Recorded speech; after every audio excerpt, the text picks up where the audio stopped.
বলুন আপনাদের কার জন্য কি করতে পারি? আব্দুল্লাহ, আমাদের জন্য কিচ্ছু করতে হবে না তোমার। তুমি শুধু বলো তোমাদের যে ম্যাডাম মারিয়াম, উনি মানুষ হিসেবে কেমন? আস্ত একটা জাহিল, শয়তান, বদমাশ, মিথ্যাবাদী, সারাদিন মানুষের কাছে যাতে ব্যবহার করে, খারাপ আচরণ করে, ফাইটিং করে। হাই হাই, কি বলেন? লা হাওলা ওয়ালা কুওয়াতা। জি, এইসব আমি ছিলাম। আমার ম্যাডাম মারিয়াম আমার লেখাপড়া শিখাইছে, আদব কায়দা শিখাইছে, মানুষের মতো মানুষ বানাইছে। আজকে আমি একজন ভালো মানুষ, নামাজি, শুধুই আমার ম্যাডামের জন্য।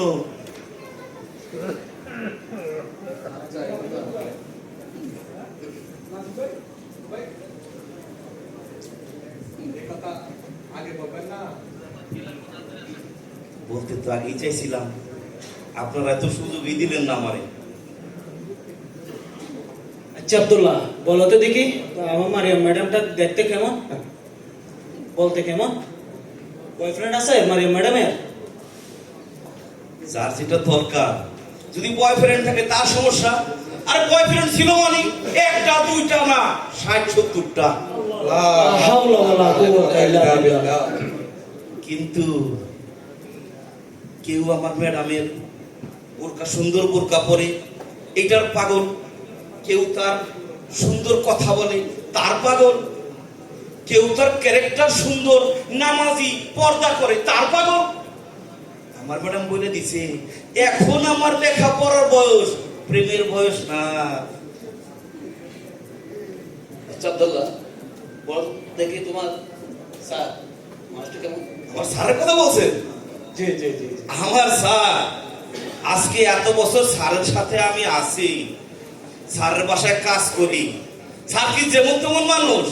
স্যারের কথা শুনলে তো বুঝবেন, স্যার বড় একটা মাস্তান, বড় হারামি, বড় বদমাশ, মদখোর, জুয়াখোর, সুদ খায়, যত আছে সব আমার স্যারের মধ্যে আছে। না, এই কথা আমার স্যারের না। ওই দিন একজন কইছিল তোমার স্যার এমন, তারা ইচ্ছা মতো মারছি রাস্তায় পালাইয়া। কেন আমার তো স্যার তেমন না। আমার স্যার আমারে 6 মাসের বেতনই দেয় না। আগে বলবেন না? তোমার 6 মাসের বেতন না দিলে তোমার চেয়ারম্যান স্যার ভালো হইলো কেমনে? আরে আমার চেয়ারম্যান স্যার ভালো লোক। আপনি 6 মাসের বেতন না দিলে কি হইছে? আমি তো 1 বছরের বেতন আগেই রয়ে গেছি। আচ্ছা, এটা আগে বলবেন না? 1 বছরের বেতন আমার আগে স্যারে দিয়ে দিছে, 6 মাসের বেতন তো দরকারটা কি? আচ্ছা আব্বা, আমি এখানেই বিয়ে করব। আমি মারিয়ামকে ছাড়া মারিয়ামকে বিয়ে করব, আর কেউকে বিয়ে করব না। শান্ত হও, শান্ত হও।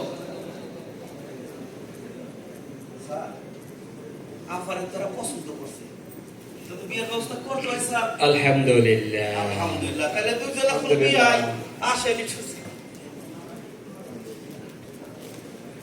দর্শক শ্রোতা, বিয়া কিন্তু হয়ে যেতেছে, আপনারা কি কোনো সারা শব্দ নাই দেখি?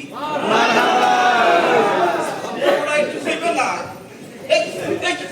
আস্তে আস্তে। ঠিক আছে, তাইলে বিয়ার পর্ব হয়ে গেলে এখন চলেন বিয়ার আয়োজন করি। আসসালামু আলাইকুম। উপস্থিত ভাইয়েরা, আমার মেয়ের বিয়ে হবে ইনশাআল্লাহ। আপনাদের সবাইকে বড় প্রোগ্রাম করে দাওয়াত দেওয়া হবে, সবাই অবশ্যই আসবেন ইনশাআল্লাহ।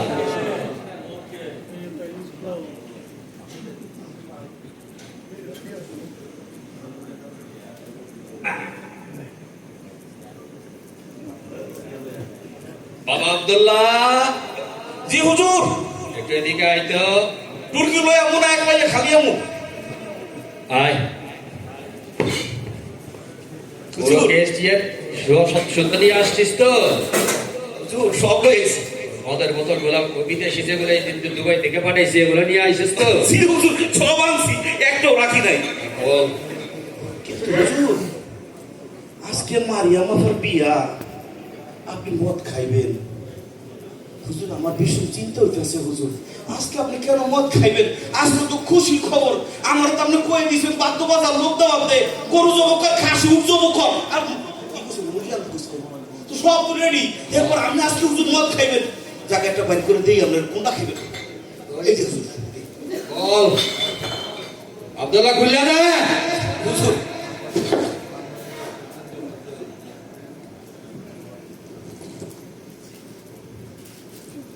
আব্দুল্লাহ তুই যেন কি কইছিলি আজকে খুশির দিন? জি হুজুর, খুশি দিন। হ্যাঁ আমিও তো জানি রে আব্দুল্লাহ, আজকে তো সবার লাগে খুশির দিন, কিন্তু বলি জানা যে আমার চিনা যায় আব্দুল্লাহ। হুজুর কইলেন কি? আজকে আপনি খুশি দিনে কলিজা ছিড়ব, কি কারণ? এমন একজন কোটিপতি বাপের ভোলা, তুই আমার মাইয়ার জন্য সম্বন্ধ নিয়ে আইছো আব্দুল্লাহ, তার সাথে আমার মাইয়াটারে বিয়া দিব, আমার একমাত্র কলিজা। জানি তো কত হইলো হুজুর? আব্দুল্লাহ ছেলেটারে কিন্তু একটু খেয়াল করছো, ভালো করে দেখছো? হুজুর আপনি কি কইলেন?